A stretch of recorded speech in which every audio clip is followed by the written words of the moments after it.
Jalan terjal dengan sudut sangat miring susah dilalui kendaraan hingga termundur.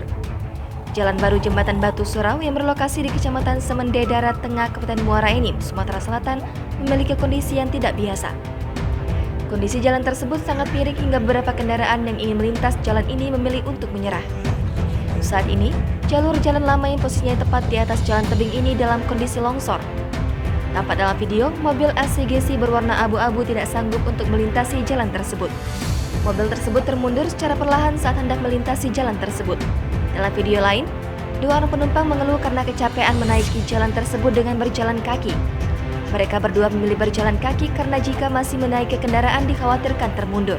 Dalam keterangan, penumpang tersebut sudah banyak mobil termundur ketika melintasi jalan dengan kondisi sangat miring tersebut. Mobil tidak baca mobil, banyak mobil mundur, lantak ini. Malah ketinggi dia.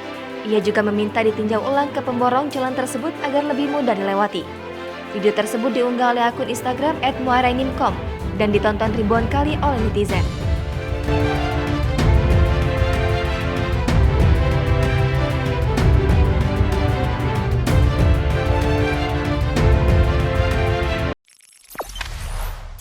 Jangan lupa subscribe, share, komen, dan like ya.